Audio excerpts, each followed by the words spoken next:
চোর হওয়ার জন্য যোগ্যতা লাগে না, সৎ হওয়ার জন্য যোগ্যতা লাগে। সৎ হওয়ার জন্য মেরুদণ্ড শক্ত থাকতে হয়, হিম্মত থাকতে হয়, সৎসাহস থাকতে হয়। বাবাকে বলতে হয়, বাবা আমি চুরি করব না। তুমি অসন্তুষ্ট থাকতে পারো, বাবা আমি 2 নম্বর জিনিস তোমাকে খাওয়াবো না। আমাকে অন্যদের উদাহরণ দিবা না, আমাকে সৎ মানুষের উদাহরণ দাও। যুবকরা বলা যাবে না বাবাকে ইনশাআল্লাহ? বেয়াদবি করা ছাড়া সুন্দরভাবে বলা যাবে না। কিন্তু মুশকিল কি জানেন? আমার কথা শুনলে আপনার কপালে দুঃখ আছে। দুঃখ কি বলবো? দুঃখ হলো বিয়ে করার জন্য বউ পাবেন না। আরে বউ পাওয়া তো পরের কথা, নিজের মা বাপের কাছেও বিল পাবেন না। মা বাপও দেখবেন খুশি না, বলবে যে কি একটা ছেলে আমার, কি যে চাকরি করে। বলেন তো, পড়ালেন বলেন তো, হ্যাঁ হ্যাঁ কি যে চাকরি করে, জামাটাও পাল্টাতে পারে নাই, কি যে চাকরি করে বাড়িটাও করতে পারে নাই, কি যে চাকরি করে কিছুই করতে পারে নাই। বাপ মাও বলবে, এলাকাবাসীও বলবে। এবং শুধু এটুকু বললে হয়তো, এক একটা আলপিন দিয়ে খোঁচা দিয়ে বলবে কি জানেন, এই যে অমুকের ছেলে এক লগে চাকরি করছে, কত কিছু করে ফেলছে, হ্যাঁ বাড়ি 2 তলা জায়গায় 3 তলা করে ফেলছে, শহরে জমি রাখছে, দোকান রাখছে, কত কিছু করছে, মাশাআল্লাহ কি সুন্দর চকচকা গায়েত করে চলে আসে। আর আমার ছেলেটা কি যে করে আল্লাহ জানে। আছে না নাই? ওই চাচা দেখবেন অনেক সময় সামনের কাতারে মুসল্লি, তসবিহ, ঠগাইস ঠগিস না, ঠগাইস ঠগিস না, তসবিহ দানা। উনি হয়তো সুবহানাল্লাহ সুবহানাল্লাহ পড়ে, কিন্তু আচরণ বলতেছে সুবহানাল্লাহ না, ঠগাইস, মানুষকে ঠগাইস, নিজে ঠগিস না। এই টাইপের তসবিহওয়ালা মানুষ আছে না নাই? ভাইরা আমার, আজকের মাহফিল থেকে যুবকরা একটু ওয়াদা করেন যে সৎ উপার্জন করব, হালাল উপার্জন করব ইনশাআল্লাহ। চেষ্টা করবেন তো ইনশাআল্লাহ? কিন্তু আমার এই কথা শুনলে কপালে দুঃখ আছে। আগে ভাগে বলে দেই দুঃখগুলা কি কি হইতে পারে। ওই যে বললাম, বিয়ে করার জন্য মেয়ে পাবেন না, কারণ মেয়ের বাবারা বলবে সরকারি চাকরি করে কিনা, সরকারি চাকরি, কারণ সরকারি চাকরি করলে চুরির টাকা আছে, আর না হলে নাই, ঘুষের টাকা আছে নাহলে নাই। এই জন্য মেয়ের বাবারা একটা চোর চায়, ছেলে চায় না। কি চায়? মেয়েটারে বিয়ে দিব ভাই, দেখেন তো একটা চোর পাওয়া যায় কিনা, সরকারি চাকরি করে কিনা। এটা তো বলে না, হাব ভাব দ্বারা বোঝা যায়। আমি সরকারি চাকরি করলেই চোর এটা বলতেছি না, কিন্তু ভুল বুঝেন না। মানে মেয়ের বাবা সরকারি চাকরি ছাড়া চাকরি কেন দিবেন, আমি সেই কথা বলতেছি। সরকারি চাকরি করা হাজার লক্ষ বহু মানুষ আছেন, সৎ আছে না নাই? বহু মানুষ আছেন। কিন্তু আমি বলতেছি যে সরকারি চাকরি যদি ছোট হয় তারপরেও মেয়ে দিবে, আর বেসরকারি চাকরি যদি বড় হয় তাও দিবে না। হয়তো এটার একটা কারণ এটাও যে সরকারি চাকরি এটা যায় না, এটা একটা গ্যারান্টি আছে।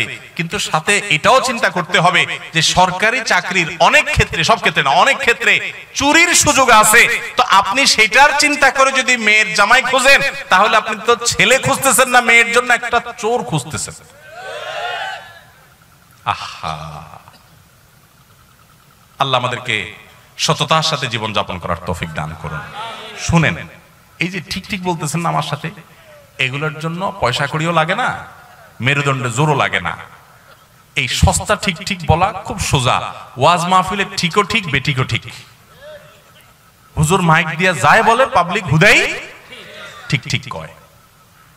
এই ঠিক ঠিকের চাইতে গুরুত্বপূর্ণ কি জানেন? এখানে বেশিরভাগই যুবক সংকল্প করেন যে আমি চ্যালেঞ্জ নেব। এটার জন্য মেরুদণ্ডে শক্তি লাগবে, মেরুদণ্ড সোজা করে দাঁড়াতে শিখতে হবে যে আমি সরকারি চাকরি যদি পাই, আমি দৃষ্টান্ত স্থাপন করবো। আলহামদুলিল্লাহ বহু সরকারি চাকরি আছেন সৎ, আমার পরিচিত বহু লোক আছে, কিন্তু আমি দৃষ্টান্ত স্থাপন করে যে আমি অসৎ হব না। এটার জন্য ওই যে তীর আসবে কোত্থেকে? মেয়ের বাপের তীর মারবে, বউয়ে তীর মারবে, বাপ মা তীর মারবে, এলাকাবাসী তীর মারবে। কি চাকরি করে? যখন বিদেশ যায় প্রবাসী ভাইরা বলে, হুজুর কি বলতাম, মনের দুঃখ, এত টাকা পয়সা পাঠাই তাও মা বাপের মন বলতে পারি না। কি যে বিদেশ করো বাবা, তোমার কত পরে গেছে অমুকের ছেলে, পুরো এলাকা কিনে আলেছে, পুরো এলাকা আহা, চাচারা, বাবাজিরা, কান খাড়া করে শুনেন, কিয়ামতের ময়দানে জাহান্নামে ওই ছেলেকে ফেলানোর আগে আপনাকে উপর করে ফেলানো হবে। কারণ আপনি আপনার ছেলেকে চুরি করতে বাধ্য করেছেন। ওই স্ত্রীকে আল্লাহ তাআলা আগে নিক্ষেপ করবেন যে স্ত্রী তার স্বামীকে চুরি করতে বাধ্য করেছে, কারণ তার অপরাধটা আগে হয়েছে। ভাইরা আমার, সৎ মানুষের কোনো দাম এই সমাজে নাই। রাস্তা দেখবেন অমুক ভাই তমুক ভাই সালাম আলাইকুম সালাম আলাইকুম, তাই না? কিন্তু সৎ মানুষ 2 নম্বর পথে টাকা কামাই করে না। এলাকা, প্রত্যেকটা এলাকাতে কিন্তু কম বেশি সৎ মানুষ আছে। সরকারি বেসরকারি চাকরি করছেন বিভিন্ন ক্ষেত্রে সৎ আছে না? বহু লোক এলাকাবাসী কিন্তু চিনে কে সৎ কে অসৎ, তাই না? বেশিরভাগ ক্ষেত্রে চিনে। এই সৎ মানুষদের কোনো দাম, আরে অন্য কোথাও তো দাম নাই, দাম নাই। এই যে মাহফিলে, মাহফিলের মঞ্চেও দাম নাই। সব দেখবেন চোর ডাকাতদেরকে দাম, ভালো মানুষের কোনো দাম নাই। কয়টা মাহফিল পাবেন যে একজন সৎ নেককার মানুষকে এনে সেখানে পুরস্কার দেওয়া হয়? আমার 24 তারিখে একটা প্রোগ্রাম আছে কসবায়। তো আমার এক বন্ধু, একজন ডাক্তার, বিসিএস ডাক্তার, ওনার মাহফিল। আমি ওনাকে গতকালকে আমার অফিসে আসছিল, বলছিলাম যে ভাই, বহু পুরস্কারই তো মাহফিলে দেই, আপনার এলাকাতে আমি একটা পুরস্কার দিব, সততার পুরস্কার, একটা না কিছু পুরস্কার আমার তরফ থেকে দেব। যে যুবকরা মা বাবার কথা শুনে এলাকা কাউকে কষ্ট দেয় না, মাস্তানি গুন্ডামি বদমাইশি করে না, এরকম ভালো ছেলেদেরকে আনবেন স্টেজে, আমি একটু পুরস্কার দিব, ওদের কপালে একটু চুমু খাবো। কারণ সততার মূল্য এই সমাজে কেউ দেয় না। এই স্টেজ, মসজিদের মিম্বর যদি না দেয় তো আল্লাহর জমিন থেকে সততা ধুয়ে মুছে চলে যাবে। মসজিদ কমিটিতেও দেখবেন যে সব চোর ডাকাত খুঁজে খুঁজে বাইর করে। আমি সবাইকে বলতেছি না, বা আবার ভুল বুঝেন না, বেশিরভাগ আমি সেটা বলছি। কয়টা মসজিদে আপনারা দেখেন যে মসজিদ কমিটিতে ভালো ভালো মানুষগুলোকে, যে এলাকার সবচেয়ে সৎ, সবচেয়ে ভালো মানুষ, সত্য কথা বলে, ধানাই পানাই করে না, 2 নম্বরই করে না, এই মানুষগুলোকে খুঁজে খুঁজে এনে মসজিদে দায়িত্ব কয়টা মসজিদে দেওয়া হয় বলেন তো? নাই।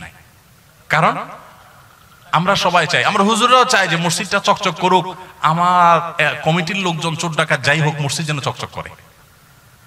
এটা কি ইসলাম? এটা ইসলাম না। আমার মাহফিলের চকচকার চাইতে গুরুত্বপূর্ণ হলো আমরা যেন সৎ হতে পারি। তো সৎ হতে হলে অনেক ঝামেলা আছে। যুবক ভাইরা, এখন আপনারা সিদ্ধান্ত নেন কে কে সৎ থাকবেন আর কে কে অসৎ থাকবেন। অসৎ থাকলে সুবিধা আছে কি? সুবিধা